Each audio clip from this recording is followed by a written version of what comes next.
like a track and a dashboard kind thing. Productivity enthusiast is the next one. So you will be hearing about the productivity word from us, more often in our complete talk. So if we are talking about productivity enthusiasts, these are the folks which are calculating their based on future approaches, based on the, let's say, their calculated product or calculated stability statics or metrics, and these folks are basically working or improvising their product, or let's say any metrics based on that productivity. So the folks who are productivity enthusiasts would also be very interested in using Dora. Yeah, so last but not the least, open source enthusiasts. So this is for open source enthusiasts like who wants to contribute to open source projects. They can track of their commits, their pull requests, and how the deployment goes into the production side. So yeah. So moving to the next slide is, in 2003, there was a statement made by Martin, who is a famous developer in ThoughtWorks. He said that one cannot measure productivity.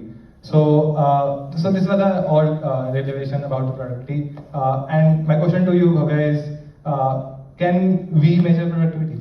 It's not exactly like that, but there is one old saying that if you can't measure it, you can't improve it. So even if you are doing something, so you definitely make a to-do list or something kind that in order to track your daily progress. So now we are talking about at a product level. So this is how definitely a measurement is an important factor if you want to scale, if you want to looking for stability, if you want to looking for velocity. So yeah, let's discuss. So see, this is a graph which we made using the Google Cloud report from 2019. So it shows the technology, it shows how technology grows with time and maturity. So see, in the below, it shows development focus before 2020s. Like before 2020s, it's like there is a lack of maturity in data driven. Like only development side is focused. But when moving forward, it focused on data driven. Then in future, DevOps in cloud, then focused on research focused and reliability. Now, performance focus. So if we want to focus on all of these stuff like development, data driven, DevOps, research, performance. So for this, we are using a Dora metric. So in coming slides, we are going to discuss about Dora and about Dora metrics. So yeah. So to explain all the stuff that we just mentioned in our previous slide, let me take example of car life cycle, right? So let's say there's a manufacturer of car, right? So he might have an assumption of a product, let's say a car. How is it going to perform? What will be the, let's say, average fuel consumption? Or there can be various properties if we think to a product, right? So before actually buying the product, we don't know what can be the final outcomes of the product, or what can be the major drawbacks which can be related to a product. So that can only be calculated after using the product. So let's say there's a manufacturer, he has some assumption related to a car, right?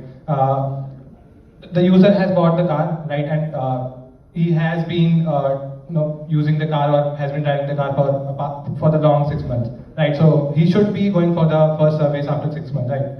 So the person who will be looking over to the car performance will be measuring the data which is being given by the user.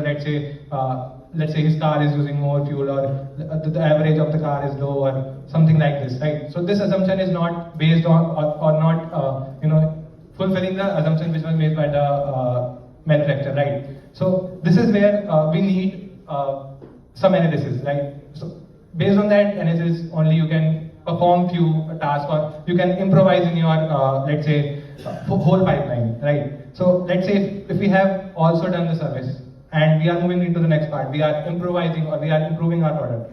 Again, we need some statics, or we need some base where we should work upon, or we should focus on. This is where the monitoring part comes in, right? So you have to constantly monitor the improvement part, where let's say a user is regularly going for the service of his, I'm just taking an example, he's regularly going for the service of his car and then, constantly monitoring the, let's say, the drawbacks, or it can be improvement as well. So this is a complete cycle where this data is again being transferred to the manufacturer, and then again on that basis the manufacturer improvise the next product.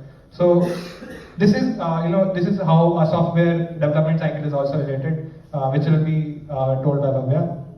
So yeah, see, if we take the example of software development cycle, so definitely there are steps like the example we look at the car cycle. So it's like first the project is in planning phase, then we design it, then the developer code it, then there is some testing, deployment, and this thing goes further and further. But the thing that we want to work on the maintenance, like are you able to see this? So for the maintenance, we have to check the speed, we have to check the issues what users are facing, what are the problems in their performance. So these are the things which we are going to see, and by using this, by using these parameters, we can definitely improve it. After monitoring, we can improve it and do research again and again in order to improvise and in order to improve their productivity and performance. So this is all about software engineering life cycle. So now we discussed a lot about productivity, stability, how the software development cycle works and all. So now there is a DORA which comes in picture. So Ayush, would you like to give some insights? What is DORA?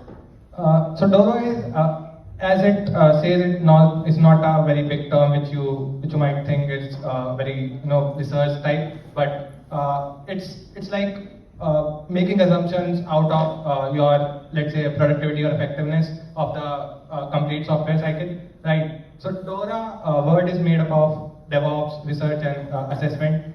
It's basically comparing DevOps practices along with your research project and then creating a metrics around it.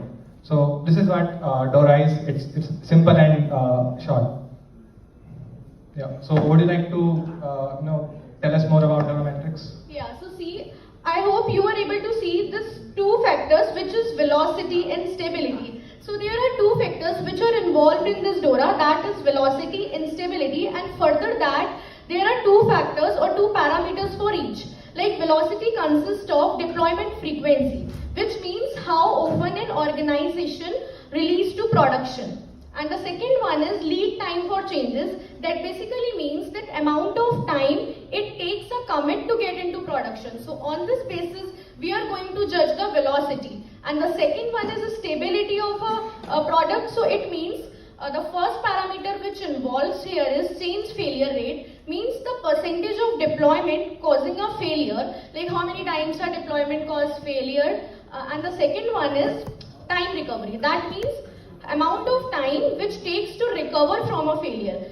So see, this is the kind of four things which definitely helps to improve the productivity or improve the scalability of a product. So yeah, this is all about DORA metric. Now, how is the Apache DevLake helping you to analyze your product or bring in the DORA metrics, let's say? So this dashboard is basically the representation of the DORA metrics which has been created by Apache DevLake. As you can see, there are various plugins we have. We have Jira, we have GitHub, GitLab, and Jenkins. There are various others. So this data is based on, let's say, if I take an example of GitHub, right? So there are various commits made to any GitHub repository. There are various issues that are being created, many pull requests as well.